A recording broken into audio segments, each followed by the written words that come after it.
Hello everyone, welcome back to our YouTube channel. तो आज की इस क्लास में मॉडल सीरीज का हिस्ट्री का मॉडल सेट 2 कंप्लीट करने वाले जी हाँ। तो इससे पहले हम लोगों ने मॉडल सेट 1 कंप्लीट कर लिया। तो मुझे उम्मीद है कि अगर आप इस मॉडल सीरीज को देख लेते हैं तो आपको एग्जाम में एक भी क्वेश्चन बाहर नहीं पूछा जाएगा जी हाँ, क्योंकि हम लोग इस सीरीज में आपको 10 मॉडल पेपर कवर कराऊंगा, जिसमें आपका ऑब्जेक्टिव टाइप क्वेश्चन और सब्जेक्टिव टाइप क्वेश्चन दोनों रहेगा जी हाँ। तो आपको एक भी क्लास को स्किप नहीं करना है और क्लास अच्छी लगे तो लाइक कर देना है, अपने दोस्तों में आपको शेयर कर देना है। और जो भी स्टूडेंट इस चैनल पर नए आ रहे हैं, चैनल को हर हाल में सब्सक्राइब कर लेना है जी हाँ, क्योंकि जितनी भी क्लासेस होंगी आपके बोर्ड एग्जाम के लिए काफी इंपॉर्टेंट रहेगा। आप यहां से 90 प्लस स्कोर कर सकते हैं। तो बिना टाइम को वेस्ट किए हम लोग यहाँ पे क्वेश्चन की ओर चलेंगे, और अगर आपको आंसर पता होगा तो साथ साथ में आप लोग कमेंट बॉक्स में आंसर बताते चलिएगा जी हाँ। तो हम लोग यहाँ पे सेक्शन ए की ओर आ चुके हैं, जो ऑब्जेक्टिव टाइप क्वेश्चन है उसकी ओर आ चुके हैं। तो फर्स्ट क्वेश्चन का आप लोग कमेंट बॉक्स में राइट आंसर बताइएगा कि कौन सा ऑप्शन करेक्ट हुआ जी हाँ। तो क्वेश्चन 1 में क्या पूछा जा रहा है, हड़प्पा सभ्यता किस काल की सभ्यता है जी हाँ। इन जो हड़प्पा सभ्यता है वो कौन से काल की सभ्यता है वो आपको बताने हैं जी हाँ। आपने बार बार इस क्वेश्चन को पढ़ा है, क्योंकि एग्जाम में ये क्वेश्चन बार बार पूछा जा चुका है, तो आपको आंसर हर हाल में पता होना चाहिए। तो यहाँ पे 1 का right answer option number C बिल्कुल करेक्ट हो जाएगा जी हाँ, कान से युग हो जाएगा जी हाँ। तो आप देख लेंगे हम लोग नेक्स्ट क्वेश्चन, क्वेश्चन नंबर 2 जी हाँ। तो क्वेश्चन नंबर 2 भी स्क्रीन पे आ चुका है, क्या बोला जरा देखिए और राइट आंसर बताने की कोशिश कीजिए। हड़प्पा सभ्यता में सर्वप्रथम किस स्थल का उत्खनन हुआ है जी हाँ, यानी जो हड़प्पा सभ्यता है उसमें सबसे पहले कौन सी स्थल की खुदाई हुई है वो आपको बताने हैं। यहाँ पे आपका ऑप्शन स्क्रीन पे आपको कमेंट बॉक्स में राइट आंसर बताने कौन सा ऑप्शन होगा। तो यहाँ पे 2 का ऑप्शन नंबर सी बिल्कुल करेक्ट हो जाएगा जी हाँ। हड़प्पा सभ्यता में सबसे पहले हड़प्पा स्थल की खुदाई यानी उत्खनन हुआ था। चलिए आप देख लेंगे नेक्स्ट क्वेश्चन, क्वेश्चन नंबर 3 जी हाँ। तो क्वेश्चन नंबर 3 भी स्क्रीन पे आ चुका है, क्या बोला जा रहा है, पशुपति शिव की मोहर पर किस पशु का चित्र नहीं है जी हाँ। जो पशुपति शिव है उनकी मोहर पर कौन से पशु का चित्र नहीं है वो यहाँ पे आपको बताने हैं। तो 3 का कौन सा ऑप्शन करेक्ट होगा, वेरी गुड, यहाँ पे ऑप्शन सी आ रहा है तो बिल्कुल करेक्ट हो जाएगा जी हाँ। सांड का चित्र नहीं है, बाकी ये तीनों का चित्र दिया हुआ है। चलिए अब देख लेंगे हम लोग नेक्स्ट क्वेश्चन, क्वेश्चन नंबर 4 जी हाँ। तो क्वेश्चन नंबर 4 भी स्क्रीन पे आ चुका है, क्या बोला जा रहा है, जनपद शब्द इंगित करता है जी हाँ। जो जनपद शब्द है वो किसको इंगित करता है। तो यहाँ पे मैं आपको सारे ऑप्शन को दिखा रहा हूँ, आपको राइट आंसर बताने कौन सा ऑप्शन करेक्ट होगा जी हाँ। तो आपने यहाँ पे ऑप्शन को देख लिया, तो आप लोग कमेंट बॉक्स में राइट आंसर बताइए कौन सा होगा, वेरी गुड। तो यहाँ पे 4 का ऑप्शन नंबर ए बिल्कुल करेक्ट हो जाएगा जी हाँ।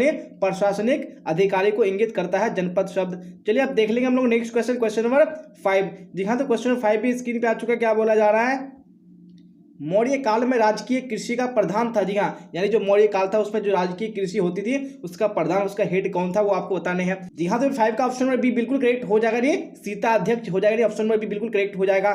चलिए तो आप इसी तरह नेक्स्ट क्वेश्चन देख लेंगे हम लोग, क्वेश्चन नंबर 6 क्या बोला जाएगा 6 में, सतसहसी संहिता का दूसरा नाम क्या है जी हाँ। जो सतसहसी संहिता है उसका दूसरा नाम क्या है वो आपको कमेंट बॉक्स में बताने हैं। तो 6 का ऑप्शन नंबर सी बिल्कुल करेक्ट हो जाएगा जी हाँ। यानी महाभारत का ही दूसरा नाम क्या है, सतसहसी संहिता। तो यह बहुत ही इंपॉर्टेंट क्वेश्चन है, तो आपको हर हाल में इसका आंसर पता होना चाहिए। चलिए आप क्वेश्चन नंबर 7 को देख लीजिए, क्या बोला जा रहा है, मनुस्मृति में कितने प्रकार के विवाह की चर्चा है जी हाँ। यानी जो मनुस्मृति है उसमें कितने प्रकार की विवाह की चर्चा की गई है, व्याख्या की गई है। तो यहाँ पे 7 का ऑप्शन नंबर बी बिल्कुल करेक्ट हो जाएगा जी हाँ।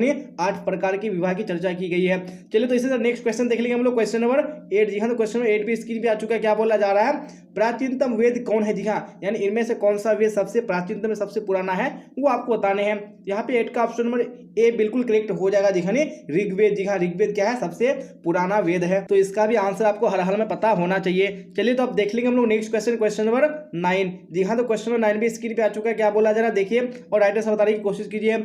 ऋग्वैदिक कार्यों के सर्वप्रमुख देवता थे जी हाँ। जो ऋग्वैदिक कार्य है उसके सबसे प्रमुख देवता कौन थे वो आपको बताने हैं। यहाँ पे आपका ऑप्शन दिया हुआ है, तो बिल्कुल ऑप्शन नंबर बी करेक्ट हो जाएगा, यानी इंद्र हो जाएगा। चलिए अब देख लेंगे हम लोग नेक्स्ट क्वेश्चन, क्वेश्चन नंबर 10 जी हाँ। तो क्वेश्चन नंबर 10 भी स्क्रीन पे आ चुका है, क्या बोला जा रहा है, आजीवक संप्रदाय के संस्थापक थे जी हाँ। जो आजीवक संप्रदाय था इसके संस्थापक कौन थे, यानी इसकी स्थापना किसने की थी वो आपको बताने हैं। तो यहाँ पे 10 का ऑप्शन नंबर बी बिल्कुल करेक्ट हो जाएगा जी हाँ। मखली गोसाल ये क्या थे, आजीवक संप्रदाय के संस्थापक थे जी हाँ। जैसा कि आप स्क्रीन पे क्वेश्चन देख पा रहे होंगे किस टाइप का क्वेश्चन है, आपको एग्जाम में इसी टाइप का क्वेश्चन पूछा जाएगा। तो बिल्कुल भी आपको क्लास को स्किप नहीं करना है और क्लास को आपको हर हाल में लाइक कर देना, अपने दोस्तों में आपको शेयर कर देना है जी हाँ। तो क्वेश्चन नंबर 11 भी स्क्रीन पे आ चुका, क्या बोला जा रहा है, महात्मा बुद्ध को कहाँ ज्ञान प्राप्त हुआ जी हाँ। जो महात्मा बुद्ध है उनको ज्ञान की प्राप्ति कहाँ पे हुई थी, कौन सी जगह में हुई थी वो आपको बताने हैं। तो यहाँ पे 11 का ऑप्शन नंबर बी बिल्कुल करेक्ट हो जाएगा जी हाँ, बोध गया में हुई थी। चलिए तो अब देख लेंगे हम लोग नेक्स्ट क्वेश्चन, क्वेश्चन नंबर 12 जी हाँ। तो क्वेश्चन नंबर 12 भी स्क्रीन पे आ चुका है, क्या बोला जा रहा है, निर्गव का अर्थ होता है जी हाँ। तो निर्गव का अर्थ क्या है वो आपको बताने हैं। तो यहाँ पे 12 का ऑप्शन नंबर सी बिल्कुल करेक्ट हो जाएगा जी हाँ। निर्गव का अर्थ क्या होता है, सन्यासी। तो ऑप्शन नंबर सी बिल्कुल करेक्ट हो जाएगा। चलिए अब देख लेंगे हम लोग नेक्स्ट क्वेश्चन, क्वेश्चन नंबर 30 जी हाँ। तो स्क्रीन पे क्वेश्चन आ चुका है, बोला जा रहा है कि पाणिनि की अष्टाध्यायी रचित है। दिखा जो पाणिनि की जो अष्टाध्यायी है यानी उसको कब रचा गया है वो आपको बताने हैं। यहाँ पे मैं आपको सारे ऑप्शन को दिखा रहा हूँ, आप लोग कमेंट बॉक्स में राइट आंसर बताइए कौन सा ऑप्शन करेक्ट होगा। दिखा तो यहाँ पे क्वेश्चन नंबर 13 का right answer option number B बिल्कुल करेक्ट हो जाएगा, यानी 500 ईसा पूर्व हो जाएगा।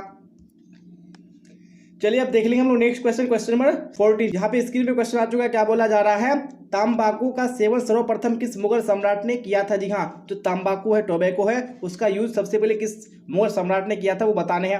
यहाँ पे 14 का right answer option number A बिल्कुल करेक्ट हो जाएगा। जी हाँ, अकबर ने किया था। ये बहुत ही इंपॉर्टेंट क्वेश्चन एग्जाम में बार बार पूछा जा चुका है, तो आपको आंसर इसका पता होना चाहिए। चलिए तो अब देख लेंगे हम लोग नेक्स्ट क्वेश्चन, क्वेश्चन नंबर 15। क्या बोला जा रहा है, तंबाकू पर किस शासक ने प्रतिबंध लगा दिया। जी हाँ, यानी तंबाकू जो है उसको किस शासक ने क्या कर दिया, प्रतिबंध लगा दिया, यानी उस पर रोक लगा दिया। जी हाँ, तो जो उसका बेटा जहांगीर है, तो ऑप्शन नंबर सी बिल्कुल करेक्ट हो जाएगा। देखिए बाप ने क्या किया, तंबाकू का सेवन स्टार्ट किया, लेकिन उसका बेटा जहांगीर ने उस पर क्या कर दिया, प्रतिबंध यानी रोक लगा दिया गया। तो आपको ये बिल्कुल याद रखने हैं कि किसने यूज किया और किसने प्रतिबंध लगाया। जी हाँ, तो आप देख लेंगे हम लोग नेक्स्ट क्वेश्चन, क्वेश्चन नंबर 16। तो क्वेश्चन भी स्क्रीन पे आ चुका है। क्या बोला जा रहा है, शेख मोइनुद्दीन चिश्ती की दरगाह स्थित है। जी हाँ, जो शेख मोइनुद्दीन चिश्ती है इनकी दरगाह कहाँ स्थित है, तो यहाँ पे आपको बताने हैं। तो 16 का ऑप्शन नंबर सी बिल्कुल करेक्ट हो जाएगा। दिखाने अजमेर शरीफ हो जाएगा। चलिए अब देख लेंगे हम लोग नेक्स्ट क्वेश्चन, क्वेश्चन नंबर 17। तो स्क्रीन पे क्वेश्चन आ चुका है। क्या बोला जा रहा है, स्थापत्य कला का सर्वाधिक विकास किसके समय में हुआ। जी हाँ, जो स्थापत्य कला है इसका विकास सबसे अधिक किसके काल में हुआ था, तो यहाँ पे 17 का right answer option number C बिल्कुल करेक्ट हो जाएगा। जी हाँ, शाहजहां हो जाएगा। अगर यहीं पे आपको अगर चित्रकला पूछ देगा तो चित्रकला में आपको यहाँ पे जहांगीर पे टिक लगाने हैं। जी हाँ, तो इस टाइप के दो क्वेश्चन आपको पूछे जाते हैं। स्थापत्य कला आएगा तो आपको शाहजहां पे टिक लगाने हैं, और चित्रकला बोलेगा तो यहाँ पे आपको जहांगीर पे टिक लगाने हैं। चलिए अब देख लेंगे हम लोग नेक्स्ट क्वेश्चन, क्वेश्चन नंबर 18। जी हाँ, तो 18 भी स्क्रीन पे आ चुका है। क्या बोला जा रहा है, आलमगीर के नाम से कौन सा मुगल बादशाह जाना जाता है। जी हाँ, कौन से मुगल बादशाह को आलमगीर कहा जाता है बताने हैं। तो यहाँ पे 18 का right answer option number D बिल्कुल करेक्ट हो जाएगा, नहीं औरंगजेब। चलिए अब देख लेंगे हम लोग नेक्स्ट क्वेश्चन, क्वेश्चन नंबर 19। तो स्क्रीन पे क्वेश्चन आ चुका है। क्या बोला जा रहा है, अमुक्त माल्यवाद किसने लिखी। जी हाँ, तो अमुक्त माल्यवाद है, ये किसने लिखी है ये बताने हैं। तो 19 का right answer option number D बिल्कुल करेक्ट हो जाएगा। दिखानी कृष्णदेव राय हो जाएगा।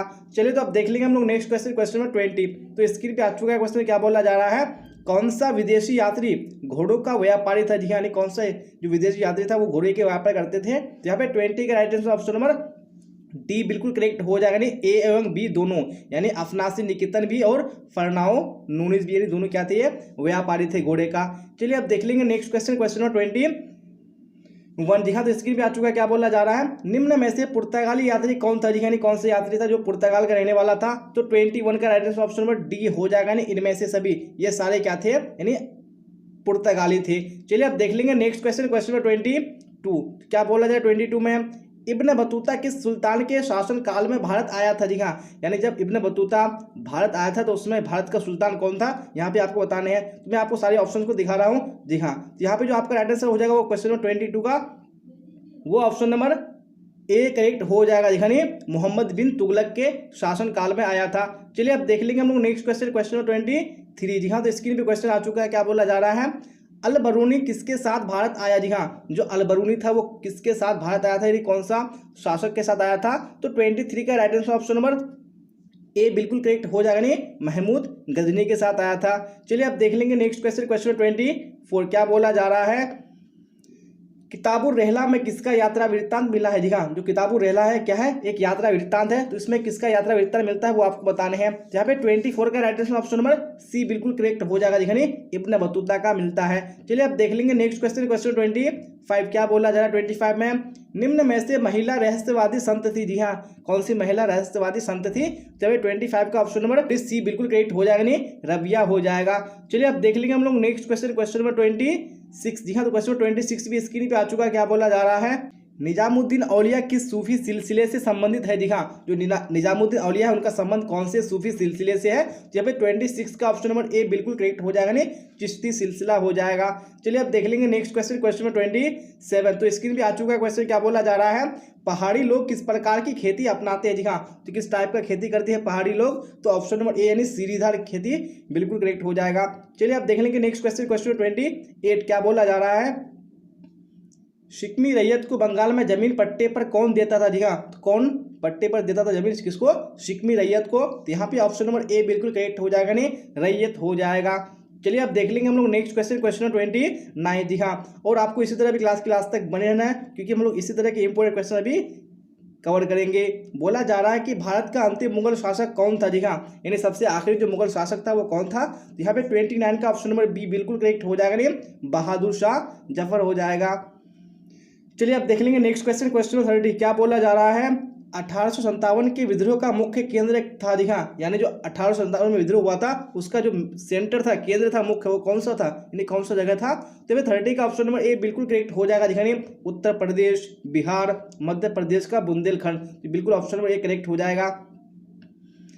चलिए आप देख लेंगे नेक्स्ट क्वेश्चन, क्वेश्चन 31। क्या बोला जा रहा है, मद्रास में विश्वविद्यालय की स्थापना कब की गई। जी हाँ, तो कौन से ईस्वी में मद्रास में विश्वविद्यालय की स्थापना यानी यूनिवर्सिटी की स्थापना हुई थी, वो आपको बताने हैं। तो यहाँ पे क्वेश्चन 31 का right answer option number B बिल्कुल करेक्ट हो जाएगा। दिखाने 1857 ईस्वी में हुई थी। चलिए आप देख लेंगे नेक्स्ट क्वेश्चन, क्वेश्चन 32। क्या बोला जा रहा है 32 में, देखिए और राइट आंसर बताने की कोशिश कीजिए।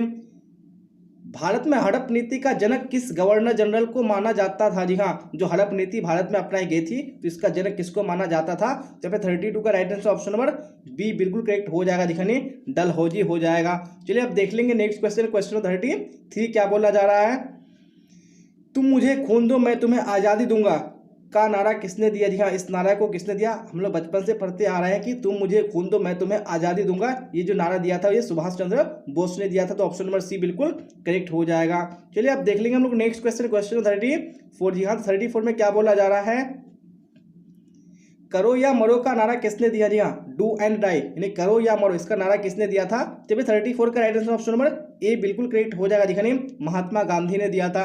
चलिए अब देख लेंगे नेक्स्ट क्वेश्चन, क्वेश्चन 35। क्या बोला जा रहा है, सविनय अवज्ञा आंदोलन की शुरुआत कब हुई थी। हाँ, यानी सिविल डिसओबीडियंस मूवमेंट। जी हाँ, इसकी शुरुआत कब हुई थी। तो यहाँ पे 35 का right answer option number A बिल्कुल करेक्ट हो जाएगा। दिखाने 12 मार्च 1930 ईस्वी को हुई थी। चलिए तो अब देख लेंगे हम लोग नेक्स्ट क्वेश्चन, क्वेश्चन 36। जी हाँ, 36 भी स्क्रीन पे आ चुका है। क्या बोला जा रहा है, देखिए भारत छोड़ो आंदोलन का नेतृत्व किसने किया था। जी हाँ, इसका नेतृत्व किसने किया था भारत छोड़ो आंदोलन का। तो 36 का ऑप्शन नंबर ए बिल्कुल करेक्ट हो जाएगा, नहीं महात्मा गांधी ने किया था। चलिए अब देख लेंगे नेक्स्ट क्वेश्चन, क्वेश्चन 37। क्या बोला जाए 37 में, देखिए असहयोग आंदोलन का नेतृत्व किसने किया। जी हाँ, तो इस आंदोलन का नेतृत्व किसने किया था। तो 37 का आपका ऑप्शन नंबर बी बिल्कुल करेक्ट हो जाएगा। दिखाने महात्मा गांधी हो जाएगा। चलिए अब देख लेंगे हम लोग नेक्स्ट क्वेश्चन, क्वेश्चन 38। क्या बोला जा रहा है, असहयोग आंदोलन को स्थगित कब किया गया था। जी हाँ, तो कब इसको रोक दिया गया था असहयोग आंदोलन को। तो 38 का आपका ऑप्शन नंबर बी बिल्कुल करेक्ट हो जाएगा, 1922 ईस्वी में। तो आप देख लेंगे नेक्स्ट क्वेश्चन, क्वेश्चन 39। जी हाँ, तो स्क्रीन पे क्वेश्चन आ चुका है। क्या बोला जा रहा है, लाला का पूरा नाम क्या था। जी हाँ, जो लाला था ये किनका टाइटल था। जब 39 के right answer option number B बिल्कुल करेक्ट हो जाएगा। दिखाने लाला लाजपत राय। लाला लाजपत राय लाला का पूरा नाम था। चलिए आप देख लेंगे नेक्स्ट क्वेश्चन, क्वेश्चन 40। तो स्क्रीन पे आ चुका है क्वेश्चन। क्या बोला जा रहा है, संविधान सभा के अस्थायी अध्यक्ष कौन थे। दिखा, यानी जो संविधान सभा हुई थी उसका अस्थायी, दिखा यानी परमानेंट नहीं था, ये क्या था अस्थायी था। उसका अध्यक्ष कौन था। यहाँ पे right answer option number A बिल्कुल करेक्ट हो जाएगा। दिखाने डॉक्टर सच्चिदानंद सिन्हा। अगर यहाँ पे आपको अस्थायी यानी परमानेंट पूछेगा तो आपका ऑप्शन नंबर सी यानी क्या हो जाएगा, डॉक्टर राजेंद्र प्रसाद हो जाएगा। दिखा, और अगर अस्थायी पूछेगा तो सच्चिदानंद सिन्हा हो जाएगा। यहाँ पे राइट आंसर कौन सा हो जाएगा, बिल्कुल ऑप्शन नंबर ए करेक्ट हो जाएगा। जी हाँ, तो हम लोगों ने इसी क्वेश्चन के साथ जो आज का मॉडल सेट है बिल्कुल कंप्लीट कर लिया है। और ये जो मॉडल सेट 2 था, जी हाँ, तो मैंने बताया कि इस सीरीज में मैं आपको हर सब्जेक्ट का 10-10 मॉडल पेपर कवर कराऊंगा। तो आपको हर क्लास के लिए चैनल को सब्सक्राइब कर लेना और बेल आइकन को प्रेस कर लेना है। और क्लास अच्छी लगे तो आपको लाइक कर देना, अपने दोस्तों में आपको शेयर कर देना है। और जो भी डाउट्स हो, जो भी क्वेश्चन हो, आप लोग कमेंट बॉक्स में पूछ सकते हैं। और मैंने डिस्क्रिप्शन में टेलीग्राम का लिंक दे दिया, वहाँ से भी जुड़ सकते हैं, वहाँ से भी अपना डाउट्स को क्लियर कर सकते हैं। और इसी तरह से आप लोग मॉडल पेपर का सब्जेक्टिव क्वेश्चन का भी सॉल्यूशन चाहते हैं तो आप लोग कमेंट बॉक्स में जरूर बताइएगा, मैं उसको भी अपलोड कर दूंगा। तो यहाँ तक बने रहने के लिए आप सबका धन्यवाद। फिर मिलेंगे हम लोग अगली क्लास में। Till then bye bye, tata, see you on the next class.